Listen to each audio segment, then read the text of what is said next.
There was a time when Moscow burned only on television screens, when war was nothing more than distant footage and calm news reports. But that illusion has now been set ablaze. On the night of October 21st to 22nd, 2025, the sky above the Russian capital turned red, and the city that once felt untouchable finally heard the sound of war. Sirens echoed through quiet neighborhoods, explosions shook the skyline, and fear crept into every window of Moscow's luxury suburb. For the first time since World War II, Russia's heart was under attack. That night, comfort turned into panic, and the myth of invincibility began to crumble. This was the night the illusion shattered. The night unfolded with a precision no one in Moscow could comprehend. Within minutes, coordinated strikes rippled across the Russian heartland. Bryansk, Saransk, Smolensk, and even as far as Makhachkala on the Caspian coast. The silence of midnight was replaced by the roar of engines and the thunder of explosions. Ukrainian forces unleashed a calculated storm, deploying British-made Storm Shadow missiles alongside their own Peklo and Flamingo systems. Sleek, silent, and unstoppable. Refineries ignited into towering pillars of flame, power grids failed, and entire neighborhoods fell into darkness. Panic spread faster than the fire itself. People rushed into basements, children cried in the dim light of mobile phones, and the illusion of safety vanished in a single night. What began as distant flashes on the horizon had now become a nationwide blackout, both literal and psychological. But these weren't just explosions echoing in the distance. They were direct blows to the beating economic heart of Russia. The destruction of Bryansk and Saransk was not just an attack on infrastructure, it was an assault on the lives that depended on it. The Bryansk chemical plant and the Saransk mechanical facility were not mere factories. They were the lungs of two entire cities. For decades, these complexes had fueled the Russian war machine while keeping local communities alive.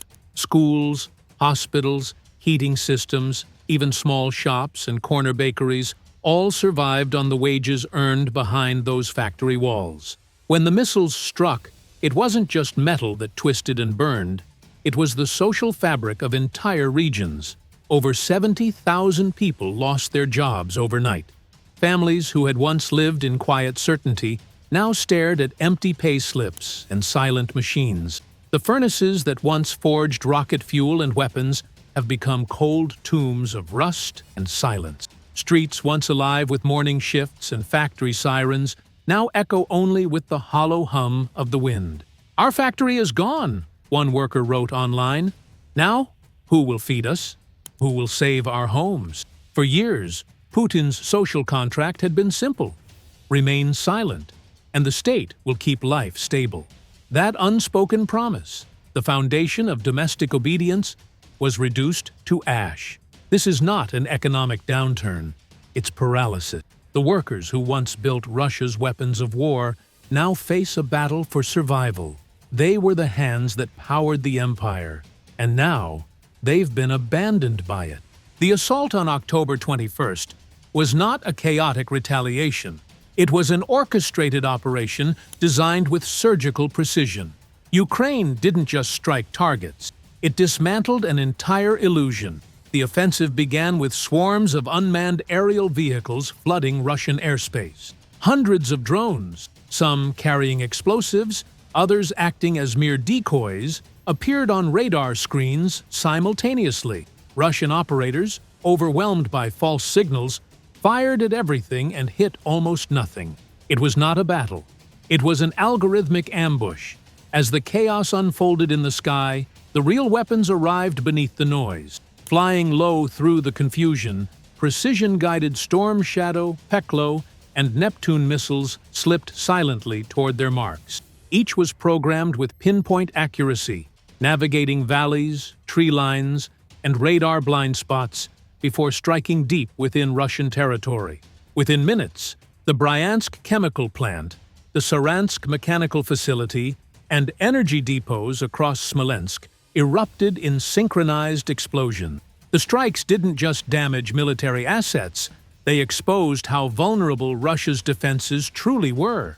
Even facilities hundreds of kilometers away, once believed untouchable, fell victim to the precision of Western and Ukrainian engineering. The mythical S-400 air defense shield, once a source of pride, was torn apart by deception and speed. Russian radars saw hundreds of targets and still saw nothing. They fired, they failed, they fell silent. When the smoke cleared, the message was undeniable. Russia's strategic depth no longer existed. The attacks destroyed more than infrastructure. They dismantled belief itself. This was not merely the destruction of infrastructure. It was the death of Russia's illusion of stability. For years, the Kremlin had convinced its people that order was eternal, that chaos belonged only to the outside world. But when the sirens echoed over Moscow's skyline and the city's protective dome cracked open, that illusion burned away. The capital, once the heart of control, was now the face of vulnerability.